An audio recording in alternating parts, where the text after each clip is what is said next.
The second cast at the VMFA shows a relief from Hatshepsut's mortuary temple. This is a very famous scene of Hatshepsut's fleet returning to Egypt from the land of Punt. I talked a little bit about the land of Punt in an Ask an Egyptologist video, so check out that playlist to learn more about this slightly mysterious land in Africa. The original scene comes from the southwest portico of the funerary temple of Hatshepsut. That's in Deir el-Bahri, which is across the Nile from Thebes. This was a real expedition that she sent out to Punt. A man named Nehesi was the one who led the expedition. He actually appears to be of Nubian descent because his name literally means he of Nubia. He was the wearer of the royal seal and chief treasurer for Queen Hatshepsut. Crazy enough, archaeologists have actually found Nehesi's tomb in Saqqara. The expedition consisted of 5 ships, each 70 feet long, with 210 men and 30 rowers. These reliefs specifically show the return of the expedition, with all the goods from Punt and the surrounding area.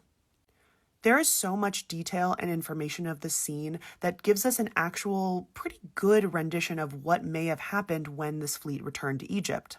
On the bottom 2 registers, you have the ships returning.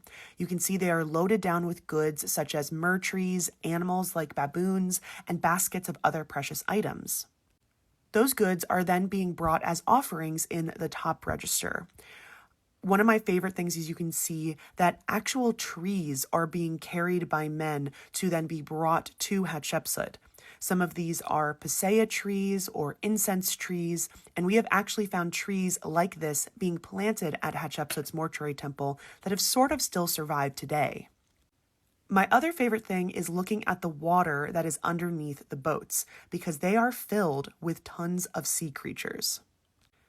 There are squid, lobsters, stingray, something that sort of looks like a swordfish maybe, and I hate to say it, I don't know anything about fish, but I think a lot of these actually depict fish that did live in Egypt at that time. So even though this cast is here at the Virginia Museum of Fine Arts in Richmond, this is actually on loan from the Metropolitan Museum of Art in New York City. The cast was commissioned and supervised by a man named C.T. Corelli in 1906. C.T. Corelli, or Charles Trick Corelli, was a Canadian clergyman and archaeologist, and later became the first director of the Royal Ontario Museum from 1914 to 1946. He probably made the cast when he was working for Flinders Petrie and the Egypt Exploration Fund in the early 1900s. It was then painted by Walter Tyndale, who was a British watercolorist who did landscapes, architectures, and many street scenes from the Middle East. He seems to have attempted to mimic whatever paint was still left on the original wall, making me think that he was in Egypt when he painted these casts.